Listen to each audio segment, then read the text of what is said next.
Pamela Anderson, we know her, we love her. She is opening up about her romance with Liam Neeson. The actress told People that after filming The Naked Gun, they spent a, quote, intimate week together at his home in New York, and while out at a restaurant, he actually introduced her as the, quote, future Mrs. Neeson. But then, to the disappointment of many, she said, you know what, we're better off as friends. So, how intense is too intense in the early stages of romance? Okay, before we answer that question, you guys are so gullible. Did you?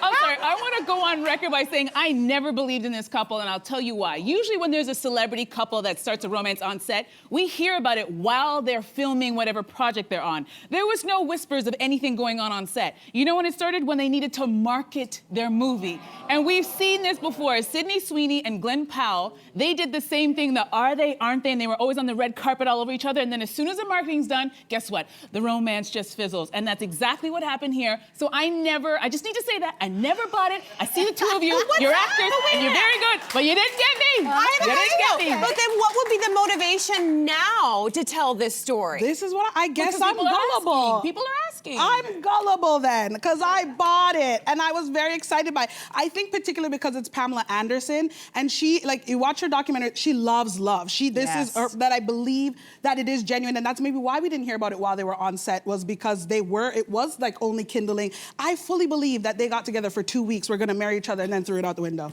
I do believe it, yeah. I gotta ask, as you're a filmmaker, you did a film where there are couples on screen. Is this common to have these relationships on set? Yeah, I think it is. It doesn't, not always, but it is common because you're literally pretending to be in a relationship with someone else, right? And I think when you're really, method acting or even really getting into the role, right?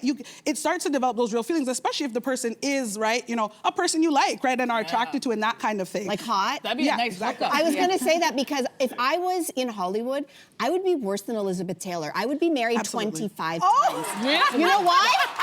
I know that about myself. Really? Yeah. I trip, I fall in love. Sir, I think we might be in love right now.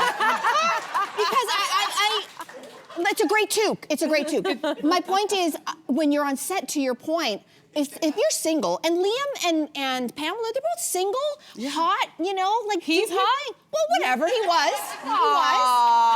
He's a nice, smart man. He's a nice, smart man, but let's not that with the accent, that height, the broad shoulders. Anyway, my point is, I do believe that this was a thing. She's a Cancerian like me. We are exactly 10 years apart.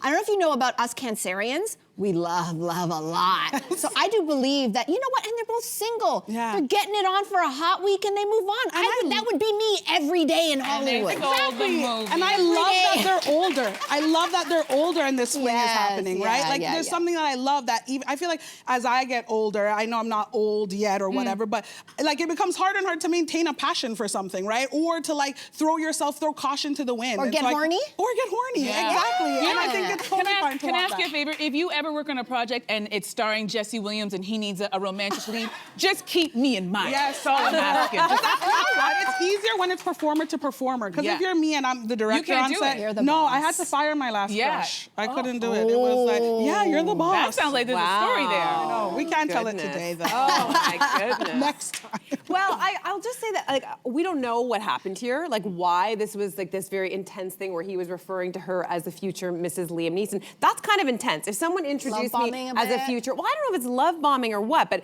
all we know is it sounds like it was quite intense and then it fell apart. And I just think that there is something about that early stages of love that you have to be a little bit careful. There's this literal hormonal cocktail that occurs when can you be It's like a distortion, though. I think you just have to be aware of what's happening with this hormone. These hormones are akin to addiction and being close to opioid sort of feelings in your body. Didn't Beyonce sing "Drunk in Love"? Well, exactly. It's so you true can't what totally you're trust saying. that, right? But dating has been so not fun and so not romantic the last few years that I usually operate with that kind of caution too. But I can't lie to you that if the right charming man, maybe Jesse Williams, maybe Idris Elba, I had a chance, I wouldn't just throw caution to the wind and be like, I'll pick up the pieces after. I'm just gonna be straight up. Okay, here's the deal. If I really like that guy and he's my type and he's doing all of that, I'm gonna call you Mrs. Such and Such. I'm picking out rings and I'm searching for a new home. But if I don't like that guy as much, then all of a sudden that same behavior gives me the ick. So it really comes down to how much do you like that person. That's when the behavior seems that it's okay and it's your love language. Yeah. It's So, a very thin line between creepy and cute. Yes. That's true. very thin,